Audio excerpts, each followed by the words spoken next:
Welcome to the About Sex podcast. I'm your host, Angela Skurtu, and you can find me at www.aboutsexpodcast.com, or you can also find me at www.therapistsinstlouis.com.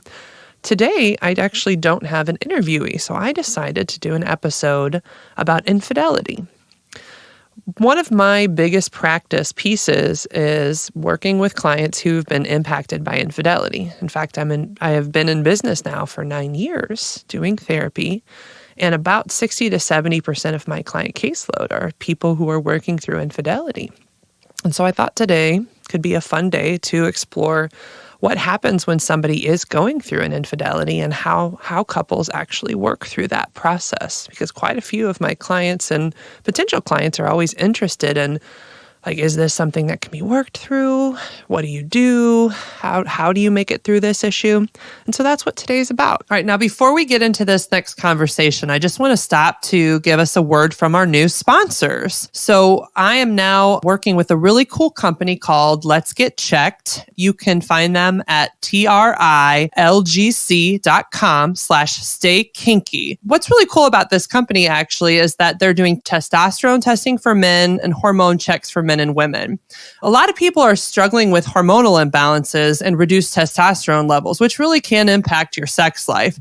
And so more and more men and women are trying to test their hormone levels to see how they're doing. 1 in 4 men over 30 are actually low in testosterone. Symptoms you might want to look at include fatigue, erectile dysfunction, low sex drive, anxiety, brain fog, even having a hard time making decisions, which is basically most of my client population. Just teasing. But I mean, enough of you who come see me are actually really struggling with testosterone levels and your sex drive. So what's cool about this group is you can pick from either a male hormone test kit, a female hormone test kit, or an STD test kit. And what's really cool is they send it right to you in your home. You do what you need to do to take the test. And depending on what test you use, you'll either have to do a blood sample or a blood sample and a urine sample. And then you send it back and everything's completely confidential. And basically, they deliver to your home, they collect your sample, they review your results for you. So depending on what happens with your test, they may provide a prescription in some cases. Usually it would only be for something like if they're treating STDs. If you do end up having something longer term like hormone therapy, then you'll likely be referred to a longer term provider. But at least you'll know where you stand. So it's really cool. Your results are available and they'll be reviewed by a physician. And then a nurse will contact you for a consultation over the phone. The Let's Get Checked laboratories are CLIA approved and everything is completely anonymous. So again, that website is trilgc.com/staykinky and use the coupon code STAYKINKY to get 20% off. So for starters, usually people start with me right after an infidelity has occurred. It's actually pretty common for me to get a call like the next day. So there's how to frame this is initially there's this D-Day, and that D-Day is when everything kind of explodes. Somebody finds out that somebody else has cheated, and basically it feels like your world has collapsed for both parties. And so when that occurs, couples go into a scramble mode where they're scared, they're overwhelmed. The person who has been cheated on will want to know every piece of information that they possibly can find out. And oftentimes the person who did cheat is scared to share or struggling with what they should or shouldn't share details because they don't want to hurt their partner, but they already have. And so there's this experience from the person who has cheated of how do I manage the chaos that I've created in this relationship? And sometimes there's other things going on for that person too. Like if a person feels justified, for example, sometimes cheating occurs after a couple has struggled a lot in a relationship. And so I want to make it really clear. Cheating isn't something that I condone or I think is a reasonable way of handling problems in a relationship. It's not. But there are reasons that people cheat, right? So sometimes people justify their action with cheating because that the people have had a really rough relationship for a long time or even for a period, or they feel abandoned. You know, these are the different things that I hear from clients in session. And so that becomes the justification for, well, they don't care about me, so this is why I did this, right? And so sometimes when that's the case, people have trouble taking ownership for the fact that it caused so much chaos in the relationship because they think, well, all this happened first. So if this hadn't happened, I wouldn't have done these things. So initially people will be in like 2 or 3 days post D-Day, and they'll come in pretty soon, which I've got to say, I do appreciate people coming in earlier because there's a lot, at that time, what I do is a lot of crisis stabilization and helping couples not make the situation worse. So my favorite situation is when people come in very early. However, sometimes people don't come in to me right away. There will be people who try to manage it themselves first for a time, and they may come in to me 2 or 3 months down the road, or even a year or 2 years down the road after they haven't really done anything to address it, other than they tried to hear the story and move on. So when people first come into therapy, then some of the work I'm doing is helping them to process that, like what's happened. A big job I need to do is help couples start having a healthy conversation around this issue and around other issues if there were other issues in the relationship. So if couples are in defensive modes or fighting each other or just not listening, that's not a healthy conversation around infidelity or around other issues. And so one of my first priorities is teaching couples how to have the more healthy conversation. And the healthy conversation is harder, but it sounds more like people asking questions like, what happened? When did it happen? How did this happen? Things like that. But they're in a more emotionally supported space. So the bad conversations happen when somebody's having a panic attack or a trigger and they're trying to find out all the information they can. But the problem is both partners end up in fight or flight when they're having this conversation. So the information isn't helpful. It doesn't heal anything. If anything, these conversations make things feel worse. But when they're healing, you're both listening to each other. You're trying to talk and share. You're trying to understand what happened and why it happened, but you're not attacking each other. You're not accusing each other. You're just listening and trying to understand. And the healthy conversations aren't all one way. So yes, the person who cheated is sharing some of the stuff they struggled with and some of the choices they made that led them to cheat. But they're also, as a couple, describing things like, these are some of the things that made me unhappy. Like both of us and both parties are sharing, I struggled with this. I felt abandoned here. I felt lonely. Or if it wasn't, like that's the other thing. So there's not always a problem in the relationship when people cheat. Sometimes an opportunity arose and people didn't put in boundaries to stop it. And so in those cases, they're still having, I still need to get couples having a healthy conversation, but exploring what led them down that path, things they may need to do going forward to improve that situation and make sure they're never going to do that again, essentially. But once I get couples then having that healthier conversation, then steps along the way are preventing them from hurting each other worse. So, for example, coming up with decisions around should they talk to the other person. Often there's a whole conversation about, do I want to talk to the person you cheated with? And there's some pros and cons to that. But I help couples figure out whether that's a good option or a more harmful option. And just for all of you listeners, for why it might not always be the best situation is that, what helps people heal is moving on, right? And so if you constantly talk to that other person, either person, whether it's the person who was cheated on or the person who cheated, keeping contact with that other person extends the chaos around that affair. It doesn't end the relationship. What people need is for it to be completely cut off and removed. You need a space from it where you just focus on each other as a couple.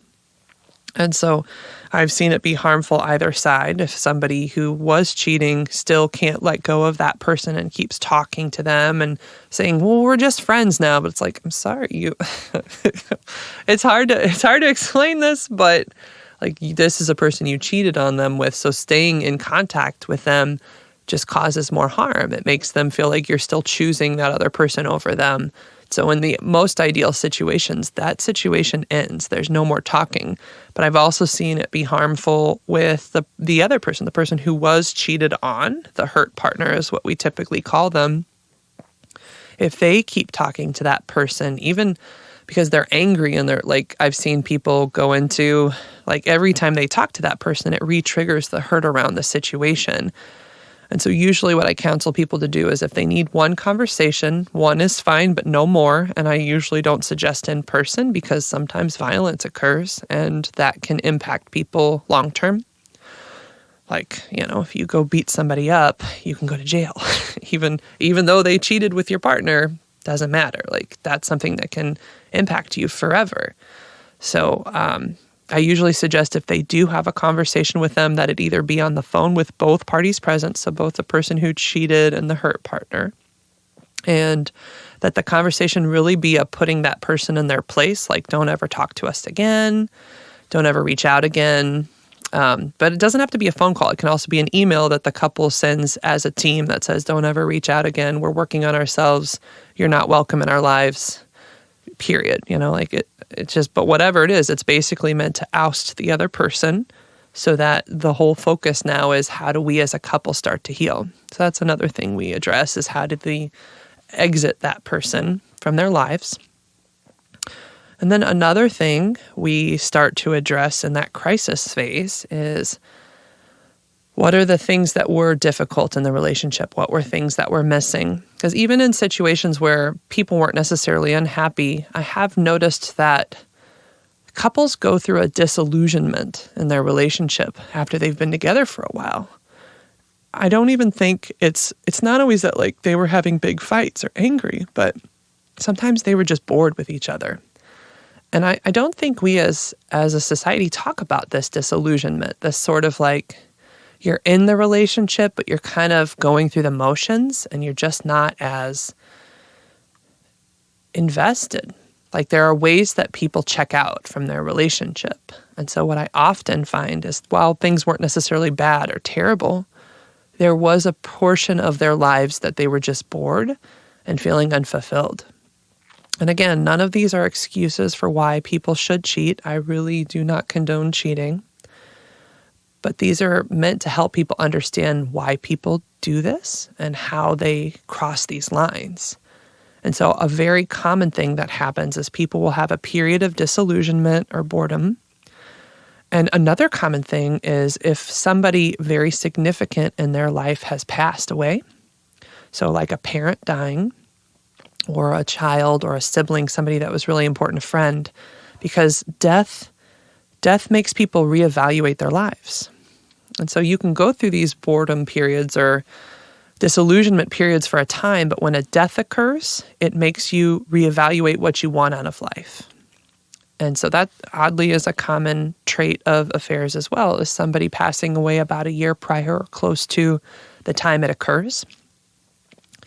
And basically people start realizing I only have so much life to live and I need to do something. I need something better for myself. And they don't know what. And usually around this time, somebody else who's in a similar space just crosses paths with them.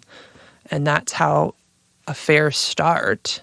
Is what's also common there is usually it'll start with people just talking to each other and just being friends, but having some kind of new person in their life or a person that was already there, but that they've felt a connection to.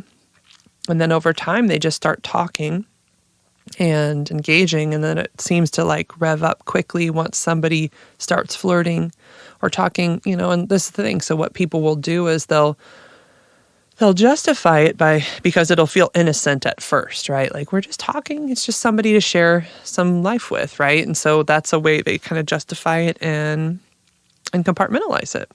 But each time you justify crossing one of those lines or boundaries, it becomes easier and quicker to get to that next step. So it starts maybe with somebody says something kind of flirty and you kind of think, oh, well, it's not a big deal. It was innocent. And then that's the way they justify it and compartmentalize it. And then the next step is you kind of flirt back and maybe you've been flirting for a while because, well, it was you already justified crossing that line, right?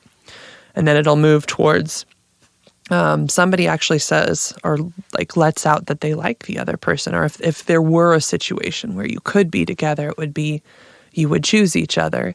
And that usually is the point of no return when people share that they actually like each other, because there's just something very intoxicating about feeling liked and valued.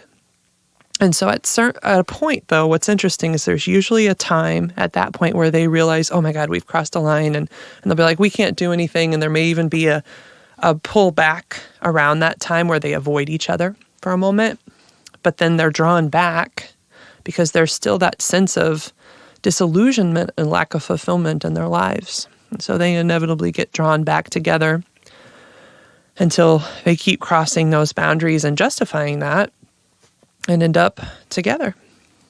And somewhere along the line is where people find out about this. So like a partner can find out at the beginning stages, somewhere in the middle, or after things have really, really gone way too far.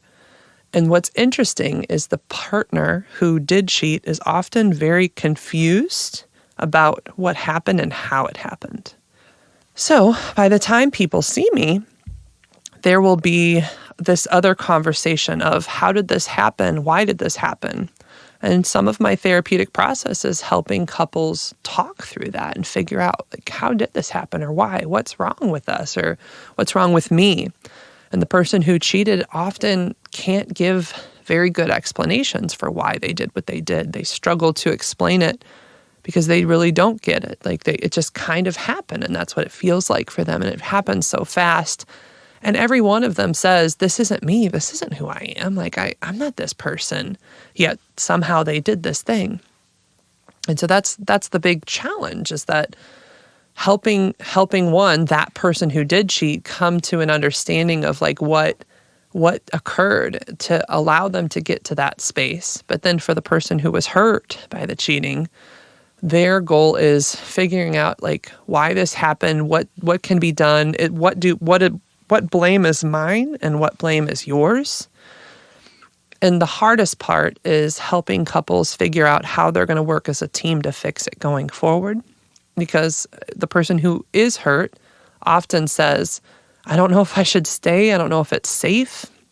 And so another part of therapy is helping them come to terms with doing therapy, even if for a time they're not sure if they're going to stay or go. Like, I give people permission to not know that for a time. And actually both parties, because sometimes the cheater also feels that way as well. Like, they're not sure, because if they have fallen in love, they have to decide to choose to come back to this relationship. And some people aren't there yet when they see me, when they first start working. And so that's a part of the therapeutic process too, is helping people make that decision, helping people to start the work of therapy, even if they're not ready to commit. And I do want people to know that listening in, you don't have to commit yet. Like, all I ask people to do in that beginning part is to commit to therapy and working on it and seeing if they can make it better. Because ultimately, in the end, it's one of those things that everybody, universally, people believe it's an unforgivable act, but it's crazy to me that actually most people do end up working through it and forgiving it.